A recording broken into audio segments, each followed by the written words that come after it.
അപ്പൊ ഒരാൾ വന്നിട്ട് പറയുന്നത് ദിനിയ ഫാത്തിമ ഞങ്ങളുടെ അടുത്തുണ്ട് എന്ന് പറയുന്നത്.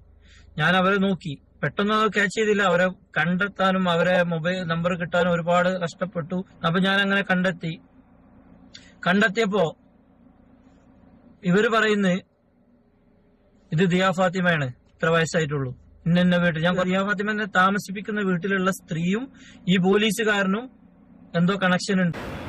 ദിയ ഫാത്തിമയുടെ കേസുമായി ബന്ധപ്പെട്ടുകൊണ്ട് പലരും ചോദിക്കാറുണ്ട്, എന്തായി ദിയ ഫാത്തിമയുടെ കേസ് കാര്യങ്ങളൊക്കെ.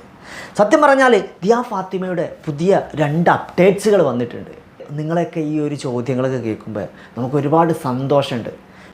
പ്രത്യേകിച്ച് നമ്മുടെ മലയാളികളുടെ മനസ്സ് എന്നൊക്കെ പറയുമ്പോഴേ, ഒരു കുട്ടിക്ക് വേണ്ടി സ്വന്തം കുഞ്ഞിനെ പോലെ കാണാൻ കഴിയുക എന്നൊക്കെ പറയുമ്പോഴേ ഒരുപാട് സന്തോഷമുണ്ട്. കാരണം മുൻ ദിവസത്തിൽ ഞാനൊരു വീഡിയോ ചെയ്തിട്ടുണ്ടായിരുന്നു. ഉത്തരേന്ത്യയിലെ ഒരു കുഞ്ഞിനെ തൊട്ടടുത്ത് ഉള്ള ഒരു കുഞ്ഞിനെ തന്നെ അർദ്ധരാത്രി തെരുവിൽ ഉപേക്ഷിച്ച സാഹചര്യമൊക്കെ. അതൊക്കെ ചിന്തിക്കുമ്പോൾ നമ്മളെ മലയാളികൾ എത്രയോ മുന്നോട്ടാണ്. ദിയ ഫാത്തിമയുടെ കേസുമായി ബന്ധപ്പെട്ട് പുതിയ അപ്ഡേറ്റ്സുകൾ കേൾക്കാനായിട്ടും അതറിയാനായിട്ടുള്ളൊരു ആകാംക്ഷ ഇതുമായിട്ട് മുന്നോട്ട് പോകുന്ന ഞങ്ങൾക്കൊക്കെ നൽകുന്നത് ഒരു ചെറിയ ആത്മവിശ്വാസമൊന്നുമല്ല. ഇതിൻ്റെ ഒരു പുതിയ അപ്ഡേഷൻ എന്നുള്ള നിലയ്ക്ക് ഈ കേസിൻ്റെ അന്വേഷണങ്ങളിലൂടെ കൊണ്ടുപോയപ്പോഴേ ജുനൈദ് നമ്പിലനെ പല കാര്യങ്ങളും ഞങ്ങളായിട്ട് ഡിസ്കഷൻ ചെയ്യാറുണ്ട്. അപ്പോൾ അതുമായി ബന്ധപ്പെട്ട് വളരെ പ്രധാനപ്പെട്ട സംഭവിച്ച കുറച്ച് കാര്യങ്ങളും പാടി നമ്മോട് പറയുന്നുണ്ട്.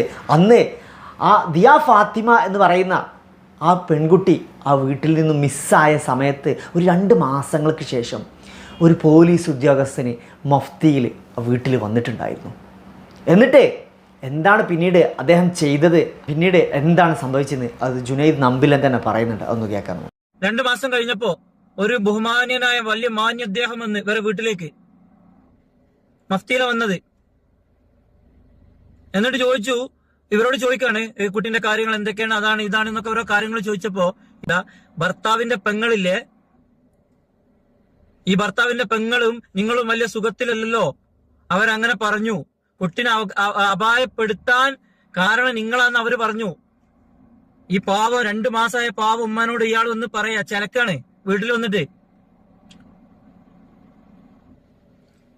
ഇത് കഴിഞ്ഞ് ഇയാൾ നേരെ പോയത് എങ്ങോട്ട് അറിയോ? ഇയാളുടെ ഭർത്താവിന്റെ ദിയ ഫാത്തിമന്റെ ഉപ്പന്റെ തറവാട്ടിലേക്കാ പോയത്, വീട്ടിലേക്കാ പോയത്. അവിടെ പോയിട്ട് അയാളുടെ പെങ്ങന്മാരും ഇവരെയും കണ്ടിട്ട് പറഞ്ഞു, ദിയന്റെ ഉമ്മ അങ്ങനെ പറഞ്ഞു. എങ്ങനെ? ദിയന്റെ ഉമ്മ പറയണത്രേ, നിങ്ങളെ സുഖത്തിലല്ല, നിങ്ങൾ എന്തെങ്കിലും ഈ കുട്ടിയെ ചെയ്തിട്ടുണ്ടോ എന്നുള്ളത്. അപ്പൊ ഞാനും വിചാരിച്ചു, ഓക്കെ, ചിലപ്പോൾ ഒരു അന്വേഷണത്തിന്റെ ഭാഗമായിട്ട് ചിലപ്പോൾ അങ്ങോട്ടും ഇങ്ങോട്ടൊക്കെ പറഞ്ഞിട്ടുണ്ടാവും. അന്വേഷണമല്ലേ, പോലീസുകാരല്ലേ, അതിന്റെ പേരില് ആ നാത്തൂന് എന്നല്ല പറയാ, നാത്തൂന്മാര് എന്നല്ല പറയാ, എനിക്ക് കറക്റ്റ് അറിയില്ല. ആ സ്ത്രീയും ഇവരുടെ ഉമ്മയും തമ്മിൽ കോണ്ടാക്ട് കാര്യങ്ങളൊന്നുമില്ല. അവരുടെ ഉള്ളിലും പക പോലായി, ഒരു സങ്കടമായി, ഇവരുടെ ഉള്ളിലും സങ്കടമായി. ഇവര് തമ്മിൽ അറിയാത്തൊരു കാര്യമാണത്.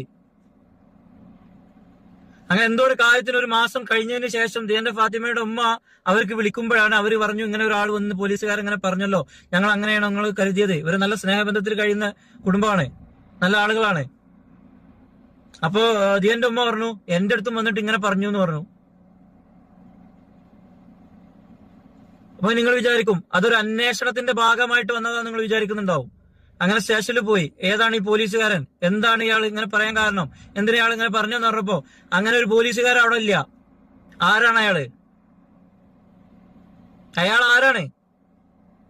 അയാള് ഓക്കെ, ഇനിയിപ്പോ എന്നെ പോലെ, ഇപ്പൊ നമ്മളെ പോലെ ഒരു സഹതാപോ അല്ലെങ്കിൽ നമ്മളെ പോലെ നമ്മളെ കുട്ടിയാണ് അത് കിട്ടണം എന്നൊക്കെ പറഞ്ഞ കുഞ്ഞുങ്ങളെ ഇഷ്ടമുള്ള ആരെങ്കിലും ആണെങ്കിൽ പോട്ടെ നോക്കാം. പക്ഷെ അങ്ങനത്തെ ഒരാളാണെങ്കിൽ പിന്നെ ആ വീട്ടിൽ വരേണ്ട കേസിന്റെ കാര്യം പറഞ്ഞിട്ട് പിന്നെ ഇന്ന് വരെ അയാൾ ആ വീട്ടിലേക്ക് വന്നിട്ടില്ല. ഫാത്തിമന്റെ വീട്ടിലോ മറ്റേ വീട്ടിലോ വന്നിട്ടില്ല. അയാൾ ആരാന്ന് എനിക്കറിയാം, ഞങ്ങൾക്കറിയാം ആരാണെന്ന്. പക്ഷെ അയാൾ എന്തിനു വന്നു, എന്തായിരുന്നു അയാളുടെ ഉദ്ദേശം, എന്തേ പോലീസ് അന്വേഷിച്ചില്ല? പോലീസിനത് വേണ്ട, പോലീസ് അന്വേഷിക്കൂല. പോലീസുകാർ ഇത്തരത്തിലുള്ള ഈ കാര്യങ്ങളൊന്നും ഇവിടെ അന്വേഷിച്ചിട്ടില്ല.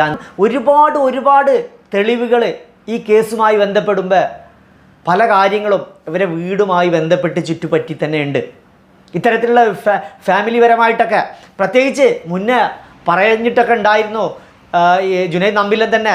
അതായത് ഇതുമായി ബന്ധപ്പെട്ടുകൊണ്ട് ഈ ഉപ്പാക്കോ ഉമ്മാക്കോ ഈ കുഞ്ഞ് നഷ്ടപ്പെട്ടതുമായിട്ട് എന്തെങ്കിലും അല്ലെങ്കിൽ അപായപ്പെടുത്തിയോ എന്നുള്ള ചോദ്യങ്ങളിലേക്കൊക്കെ പലരും സംശയാസ്പദമായിട്ട് പോയിട്ടുണ്ടായിരുന്നു. പക്ഷേ എന്നിരുന്നാലും ഇവിടെ ഇങ്ങനെ ചില കാര്യങ്ങൾ സംഭവിക്കുമ്പോൾ എന്തുകൊണ്ട് അത് പോലീസ് ഇത്തരം സംശയാസ്പദമായ കാര്യങ്ങൾ അന്വേഷിക്കുന്നില്ല? എന്തുകൊണ്ട് അവരെ വീട്ടുകാർ തമ്മിൽ പരസ്പരം ഈ ഭർത്താവിൻ്റെ സഹോദരിയുമായിട്ടൊക്കെ ചെറിയ പ്രശ്നങ്ങളുണ്ടായിരുന്നു എന്ന് പറഞ്ഞല്ലോ. പക്ഷേ ഈ ഒരു കാര്യത്തിലൊക്കെ എന്തുകൊണ്ടൊരു ഡീപ്പായിട്ടുള്ളൊരു അന്വേഷണങ്ങൾ നടന്നില്ല? കാരണം പലപ്പോഴും ഇത്തരം ഒരു കുഞ്ഞുങ്ങൾ നഷ്ടപ്പെടുന്ന ഈ വിഷയത്തിലൊക്കെ പ്രധാനമായിട്ടും അന്വേഷിക്കേണ്ട കാര്യം തന്നെയാണ് ഇതൊക്കെ. ഇങ്ങനെയൊക്കെ ഒരു സംഭവം നടക്കുമ്പോൾ ഇതിനെക്കുറിച്ച് തീർച്ചയായിട്ടും അന്വേഷിക്കുക എന്നുള്ളത് അധികാരികളെയും അതുപോലെ പോലീസിൻ്റെയൊക്കെ ഉത്തരവാദിത്തമാണ്. പക്ഷേ എവിടെയൊക്കെ ഒരുപാട് പാകപ്പിഴവുകൾ സംഭവിച്ചിട്ടുണ്ട് എന്ന് ജുനൈദ് നമ്പിലന് ഇത്തരത്തിൽ ഈ ഓരോ കാര്യങ്ങളും സത്യങ്ങളും നമ്മൾ തുറന്ന് പറയുമ്പോഴാണ് നമ്മൾ ഇതൊക്കെ അറിഞ്ഞുകൊണ്ടിരിക്കുന്നത്. എന്താണ് ഇത്രയും ഈ ഒരു 10 വർഷത്തെ അന്വേഷണം എന്ത് അന്വേഷിച്ചു എന്നാണ് പോലീസ് ഇത്രയും കാര്യങ്ങളിലൊക്കെ എന്ത് അന്വേഷണങ്ങളായിട്ട് കൊണ്ടുപോയിരുന്നതെന്നൊക്കെ ചിലപ്പോൾ തന്നെ ഏതൊരു സാധാരണക്കാരൻ്റെ മുന്നിലും ഇതൊരു ചോദ്യചിഹ്നമായി മാറുകയാണ്. തുടർന്ന് വീണ്ടും ഒരു പ്രധാനപ്പെട്ട അപ്ഡേഷൻസ് കൂടെ ജുനൈദ് നമ്പിലൻ പറയുകയുണ്ടായി. അതും കൂടെ കേൾക്കാം. എന്തെങ്കിലും കാര്യങ്ങളോ ഞാൻ എന്തുകൊണ്ടാണ് നമ്പർ കൊടുക്കാത്തെന്നുള്ള ഒരു കഥ ഉണ്ട്, അറിയോ? അതായത് ഒരു സ്ത്രീ കമന്റ് ഇട്ടു, എന്റെ വീഡിയോയിലല്ല വേറൊരു വീഡിയോയില്, ദിയ ഫാത്തിമ എന്റെ അടുത്തുണ്ട് എന്ന് പറഞ്ഞിട്ട് ഒരു സ്ത്രീ കമന്റ് ഇട്ട്. നിങ്ങളൊന്ന് ആലോചിച്ച് നോക്കി. ഇത്രയും ഞങ്ങൾ അന്വേഷിച്ച് ഞങ്ങൾ എത്തിയിരിക്കുന്ന ഒരു വഴിയില് ഞങ്ങൾക്ക് ഏകദേശം ഒരു ധാരണ ഉണ്ട് ഇതെന്താന്ന്. പോലീസും ഉണ്ട് കൂടെ.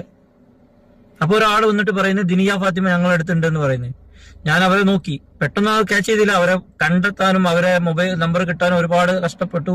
അതൊക്കെ ഞാൻ പറയാം ഇൻ ഫ്യൂച്ചർ, അടുത്ത വീഡിയോയിൽ പറയാം.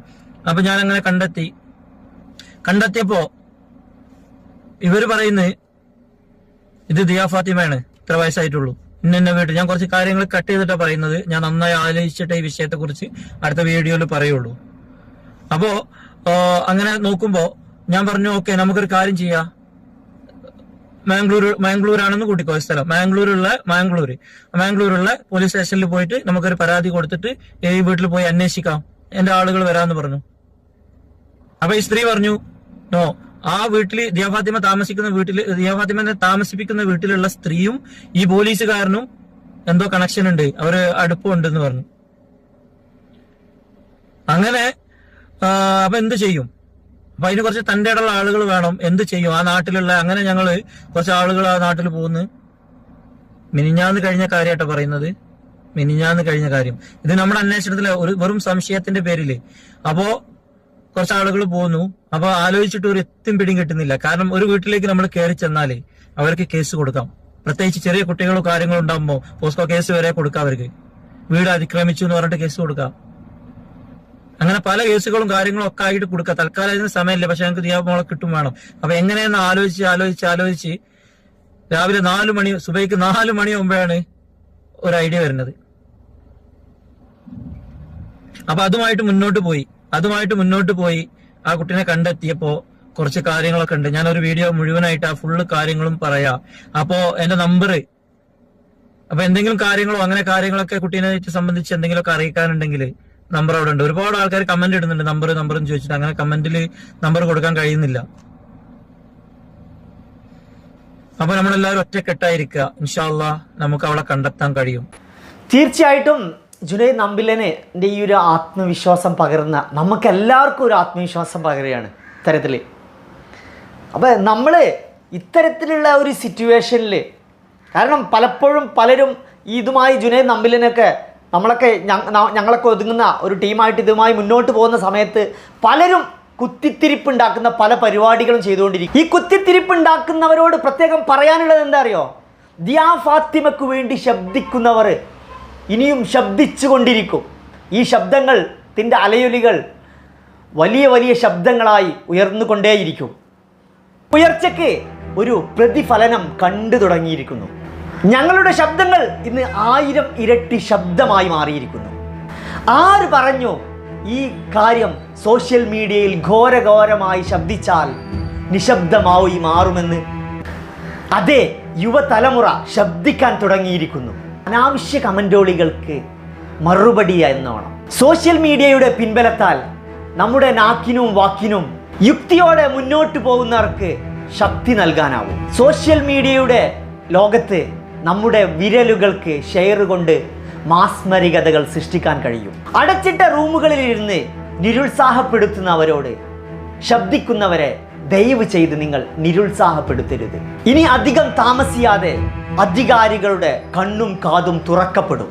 ഇന്ന് ജുനൈദ് നമ്പിലനും ഞങ്ങൾക്കും അതിശക്തമായ ശക്തി പകരുന്ന ഒരു വലിയ പിൻബലം തന്നെ കിട്ടിയിരുന്നത് ഇതിലൊരു വലിയ സന്തോഷമുള്ള കാര്യം തന്നെയാണ്. കാരണം അത് ഇത്രയും വികാര നിർഭയമായിക്കൊണ്ട് ഞാൻ പറയുന്നത് മറ്റൊന്നും കൊണ്ടല്ല. ഈ കഴിഞ്ഞ ദിവസം പോലും ജുനൈദ് നമ്പിലനെ സൗദിയിലെ ഏറ്റവും വലിയ ഒരു സാമൂഹ്യ പ്രവർത്തകൻ പോലും അദ്ദേഹത്തെ ബന്ധപ്പെടുകയുണ്ടായി. അപ്പം അതെല്ലാം നമുക്ക് നൽകുന്നത് വലിയ ഒരു ഉയർച്ചയും ഒരു വളർച്ചയുമാണ്. കാരണം 1000 ദിയാ ഫാത്തിമമാർ നാളെ ഇന്ന് നമ്മൾ ശബ്ദിച്ചില്ലെങ്കിൽ ഇതേ ഒരു അവസ്ഥയുണ്ടാവും. നമ്മൾ ആ ഉമ്മയുടെയും ഉപ്പയുടെയും കണ്ണീരൊപ്പാൻ നമ്മൾ കൂടെ നിൽക്കണം.